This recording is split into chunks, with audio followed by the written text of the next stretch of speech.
بالله من شرور أنفسنا ومن سيئات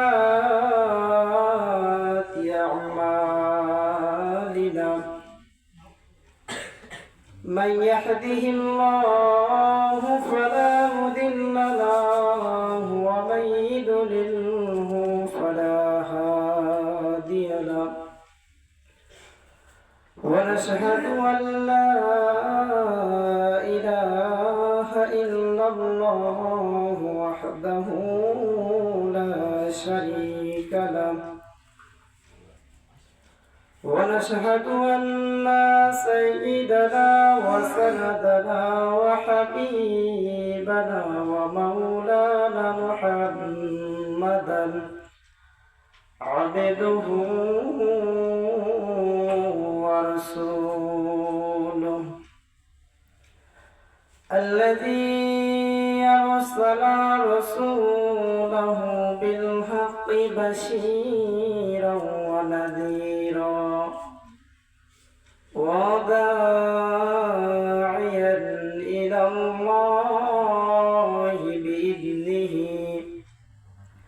وسراجا وقمرا منيرا أما بعد فأعوذ بالله من الشيطان الرجيم بسم الله الرحمن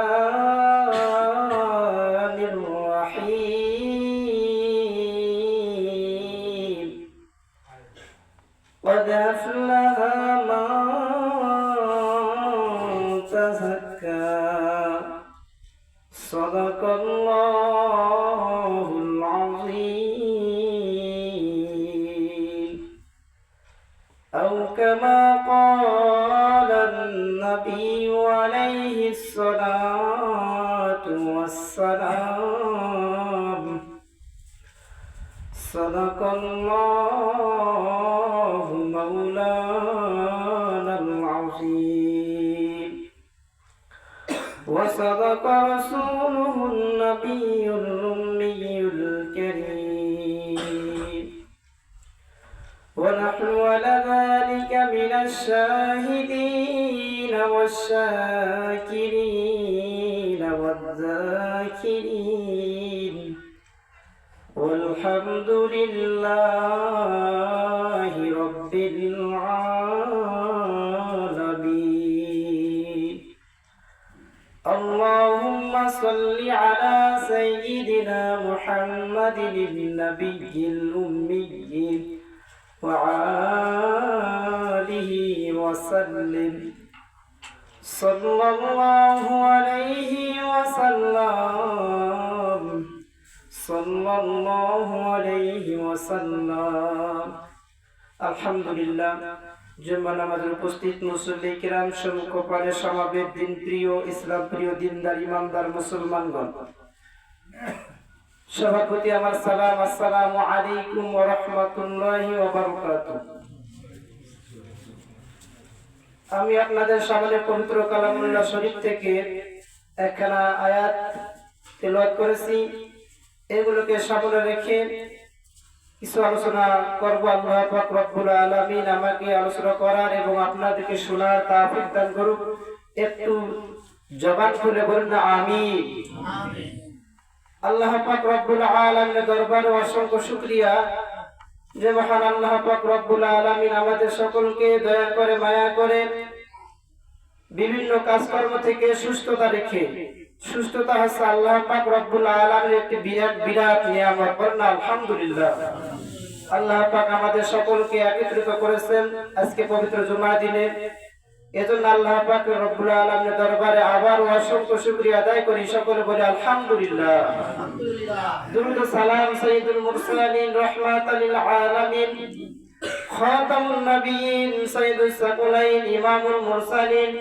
শাফিল আজম রাসূল আকরাম আকায়ে নামদা মাদিনা কা তাজদার হযরতে মুহাম্মদুর রাসূলুল্লাহ সাল্লাল্লাহু আলাইহি ওয়াসাল্লামের উপর সংক্ষিপ্ত একবার দরুদ পাঠ করে সকলে বলেন সাল্লাল্লাহু আলাইহি ওয়াসাল্লাম। গত জুমায় জান্নাতের বয়ান, জান্নাতের ফজিলত সম্পর্কে আলোচনা করা হয়েছিল। দুনিয়ার ব্যাপার নিয়ে কল্পনা করা যায়, হয়তো পাক কিংবা না পাক, কিন্তু জান্নাতে যা পাওয়া যাবে তা কল্পনা করা যায় না। আখিরাত সম্পর্কে কোন মানুষ কল্পনা করার সাধ্য রাখে না। এটা এমন এক মহা রাজত্ব, বড় রাজত্ব। কত বড় রাজত্ব! কুমিল্লা শহরের সমান না, ছোট 7 আসমান জমিনের সমান না। ন্যূনতম ঈমান নিয়ে যারা কবরে যাবে তাকে যে আল্লাহ পাক রব্বুল আলামিন যে জান্নাত দান করিবেন, সে জান্নাতটা হবে এমন দুনিয়া 10টা দুনিয়ার সমান। হযরতে হাকিমুল উম্মাত আশরাফি থানভী রাহমাতুল্লাহ আলাইহি তিনি একদিন এই জান্নাতের বয়ান করেছিলেন, জান্নাতের ফজিলত সম্পর্কে বয়ান করেছিলেন। এক নাস্তিক দাঁড়িয়ে বলে, হুজুর এত কিছু বললেন, এগুলো কি কোনোদিন দেখেছেন? হাকিমুল উম্মাত আশরাফ থানভী রাহমাতুল্লাহ আলাইহি তিনি বলেন, আপনার নাম কি বলো? অমুক। আপনার বাবার নাম কি বলো? অমুক। আপনার বাবা সে তা দেখেছিলেন, এইটা তো না দেখে মানলেন। কিন্তু জান্নাত এমন না দেখা জিনিস নয়, এটা দেখেছেন আমাদের বাপ দাদারা। বাবা আদম আলাইহিস সালাম তিনি জান্নাত দেখেছেন, জান্নাতে তিনি বসবাস করেছেন। 6 লক্ষ পয়গম্বর নবী রাসূল তারা জান্নাতের সত্য বর্ণনা দিয়েছেন। হজে গিয়ে মিরাজে গিয়ে নবীজি সাল্লাল্লাহু আলাইহি ওয়াসাল্লাম তিনি জান্নাত দেখেছেন। দেখে দেখে জান্নাত পাওয়ার জন্য নামাজ পড়ি, দেখে দেখে রমজানের রোজা রাখি। যারা দেখেছেন তারা এসে সংবাদ দিয়েছেন, আমরা তাদের কথা অনুসারে আমরা কামাই করি, ইবাদত করি। এই মহা রাজত্ব, মহা জান্নাত যা আল্লাহ পাক রব্বুল আলামিন দিবেন, যার সৌন্দর্য যত বেশি হবে তার জান্নাতের আয়তন তত বড় বেশি হবে। ন্যূনতম ঈমান নিয়ে যারা কবরে যাবে সেও 10 দুনিয়া সমান জান্নাত পাবে। যার ভিতরে খুব ভালো হবে তার জান্নাত কত বড় হবে, আল্লাহ পাক রব্বুল আলামিন তার শান মোতাবেক এমন পুরস্কার দিবেন যার আয়াতের খবর কেউ জানে না। বলে বলুন না সুবহানাল্লাহ। হাকিমুল উম্মাত থানভী আশরাফ রাহমাতুল্লাহ আলাইহি তিনি একদিন এই জান্নাতের ফজিলত বয়ান করেছিলেন। এক নাস্তিক, এক যুবক দাঁড়িয়ে বলে, হুজুর এত কিছু বললেন, এগুলো কি কোনোদিন দেখেছেন? আমরা যা দেখি না তা মানি না। হাকিমুল উম্মাত আশরাফ আলী থানভী রাহমাতুল্লাহ আলাইহি তিনি বলেন যে আপনার নাম কি বলো? অমুক। আপনার বাবার নাম কি বলো? অমুক। আপনার বাবা যে সে তা দেখেছিলেন, এইটা তো না দেখে মানলেন। কিন্তু জান্নাত এমন না দেখা জিনিস নয়। জান্নাত দেখেছেন আমাদের বাপ দাদারা। বাবা আদম আলাইহিস সালাম তিনি জান্নাত দেখেছেন, জান্নাতের ভিতরে তিনি বসবাস করেছিলেন। এবং 6 লক্ষ পয়গম্বর নবী রাসূল তারা এর সত্য, জান্নাতের সত্য বর্ণনা দিয়েছেন। মিরাজে গিয়ে আমাদের নবীজি সাল্লাল্লাহু আলাইহি ওয়াসাল্লাম তিনি দেখেছিলেন। দেখে দেখে জান্নাত পাওয়ার জন্য নামাজ পড়ি, দেখে দেখে রমজানের রোজা রাখি। যারা দেখেছেন তারা এসে এর বর্ণনা দিয়েছেন, সংবাদ জানিয়েছেন, আমরা তাদের কথা অনুসারেই কামাই করি। জান্নাত যে আল্লাহ পাকে বড় রাজত্ব দিবেন, এটা শুধু যার ভিতরে সৌন্দর্য ভালো হবে তার জান্নাতের আয়তন, তার জান্নাত তত বড় হবে। বলেন না সুবহানাল্লাহ। ন্যূনতম ঈমান নিয়ে যারা কবরে যাবে সেও 10 দুনিয়া সমান জান্নাত পাবে, এতে কোনো সন্দেহ নেই। যার ভিতরে খুব ভালো হবে তার জান্নাত কত বড় হবে, এটা আল্লাহ পাক রব্বুল আলামিন তার শান মোতাবেক এমন পুরস্কার দিবেন যার আয়তনের খবর আমরা কেউ জানি না। জিবরাইল আলাইহিস সালামের জান্নাতের ভ্রমণ। জিবরাইল আলাইহিস সালাম একদিন আল্লাহ পাককে বলেন, ওগো মালিক, মুমিনের জন্য যে জান্নাতটা বানিয়েছেন ওইটা দেখতে চাই। আল্লাহ পাক রব্বুল আলামিন বলেন, না না, দেখতে পারবেন না, তোমার দেখার সাধ্য নেই। জিবরাইল বলেন, চেষ্টা করে দেখি। আবার জিবরাইল বললেন, ওগো আল্লাহ, আমি একবার চেষ্টা করে দেখি। আল্লাহ পাক রব্বুল আলামিন বলেন, ঠিক আছে, আমি অনুমতি দিলাম জান্নাতে প্রবেশ করিবার। জিবরাইল জান্নাতে প্রবেশ করলেন, জান্নাতে ঢুকলেন। জান্নাতে ঢুকে দেখেন তার মতো ফেরেশতা, তিনি কত বড় ফেরেশতা। আল্লাহর হাবিব সাল্লাল্লাহু আলাইহি ওয়াসাল্লাম তিনি একদিন জিবরাইলকে বলে, ওগো জিবরাইল, আমি তোমাকে দেখতে চাই, তোমার আসল আকৃতি দেখতে চাই। তুমি তো আমার কাছে অনেকবার ওহী নিয়ে এসেছেন, অনেক আকৃতি নিয়ে এসেছেন, আমি তোমার আসল আকৃতি দেখতে চাই। জিব্রাইল বলে, আল্লাহর হাবিব, আমাকে দেখানোর মতো জায়গায় আসমান জমিনের ভিতরে নেই, তবে হাবিবে কিবরিয়া হয়ে দেখতে চাই। জিব্রাইল বলেন, আকাশের দিকে তাকান। আল্লাহর হাবিব আকাশের দিকে তাকালেন। আবার বলেন জিব্রাইল যে নিচের দিকে তাকান। আল্লাহর হাবিব সাল্লাল্লাহু আলাইহি ওয়াসাল্লাম নিচের দিকে তাকালেন। এবার বলেন, আমাকে দেখেছেন? জিব্রাইল বলে, এখন বলেন, আমাকে দেখেছেন? আল্লাহর হাবিব সাল্লাল্লাহু আলাইহি ওয়াসাল্লাম তিনি বলেন, হ্যাঁ দেখেছি, তবে প্রথমবার দেখেছি একটা কালো আকাশের দিকে একটা কালো সামিয়ানা দিয়ে গোটা আসমান ঢেকে রেখেছেন। জিব্রাইল আলাইহিস সালাম একদিন আল্লাহ পাককে বলেন, ওগো মালিক, মুমিন বান্দাদের জন্য, মুমিনের জন্য যে জান্নাতটা বানিয়েছেন ওইটা আমি দেখতে চাই। আল্লাহ পাক বলেন, না, তুমি দেখতে পারবেন না, তোমার দেখার সাধ্য নেই। জিব্রাইল বলেন, একবার চেষ্টা করে দেখি। আবার তিনি বললেন, ওগো মালিক, একবার চেষ্টা করে দেখি। আল্লাহ পাক রব্বুল আলামিন বলেন, ঠিক আছে, তোমাকে অনুমতি দিলাম জান্নাতে প্রবেশ করিবার। জিব্রাইল জান্নাতে ঢুকলেন, জান্নাতে প্রবেশ করে দেখেন তার মতো ফেরেশতা, যিনি কত বড় ফেরেশতা। আল্লাহর হাবিব একদিন জিব্রাইলকে বলেন, ওগো জিব্রাইল, আমি তোমাকে দেখতে চাই, তোমার আসল রূপ, আসল আকৃতি দেখতে চাই। তুমি তো আমার কাছে অনেক রূপ নিয়ে অনেকবার এসেছেন। জিব্রাইল বলেন যে, ওগো আল্লাহর হাবিব, আমাকে দেখানোর মতো জায়গা এই আসমান জমিনের ভিতরে নেই। বলেন না সুবহানাল্লাহ। তাহলে মনে করেন জান্নাতের ভিতরে কত বড় জায়গা এবং তার সেফের কত বড় ফেরেশতা। এটা যারা বিশ্বাস করবে না তারা মুমিন নয়, এটা আমাদের সকলকে বিশ্বাস করতে হবে। জিব্রাইল আলাইহিস সালামের আসল আকৃতি। জিব্রাইল আলাইহিস সালাম বলেন, ওগো আল্লাহর হাবিব, ওগো আল্লাহর নবী, আল্লাহ পাক রব্বুল আলামিন যে আমাকে 600 ডানা দান করেছেন উড়ার জন্য, চলার জন্য, কুদরতি ডানা, এর একটি মাত্র ডানা আকাশে মেলিয়ে ধরেছি, এটা কালো সামিয়ানার মতো হয়ে গোটা আসমান ঢেকে ফেলেছেন। আর এই রকম 600 ডানাওয়ালা পাক আল্লাহ পাক রব্বুল আলামিন আমাকে দান করেছেন, এইটা দেখানোর মতো জায়গায় আসমান জমিনের ভিতরে নেই। জিব্রাইল বলেন, ওগো আল্লাহর নবী, আল্লাহ পাক রব্বুল আলামিন আমাকে যে 600 ডানা দান করেছেন উড়ার জন্য, চলার জন্য, কুদরতি ডানা, এর মাত্র একটি ডানা, শুধু একটি ডানা আকাশের দিকে মেলিয়ে ধরেছি, এই আসমানটা, গোটা আসমান একটা কালো সামিয়ানার মতো হয়ে ঢেকে ফেলেছে। এইরকম 600 ডানাওয়ালা আল্লাহ পাক রব্বুল আলামিন আমাকে পাকা দান করেছেন, এইটা দেখানোর মতো জায়গায় আসমান জমিনের ভিতরে নেই। এই রকম দেহধারীর গতি, চলার গতি কেমন? হজরতে জিব্রাইল আলাইহিস সালাম বলেন, ইব্রাহিম আলাইহিস সালামের পুত্র হজরত ইসমাইল আলাইহিস সালামকে যখন কোরবানি করার জন্য, জবাই করার জন্য ছুরি গলায় ধরেছে, ছুরি গলা কাটার আগেই জান্নাত থেকে দুম্বা এনে হাজির করে দিয়েছেন। বলেন না সুবহানাল্লাহ। জান্নাত থেকে, জমিন থেকে জান্নাতে যেতে আসতে জিব্রাইল আলাইহিস সালামের সেকেন্ডও লাগে না, সেকেন্ডের কারবার হয় না, ঘন্টার কারবার লাগে না।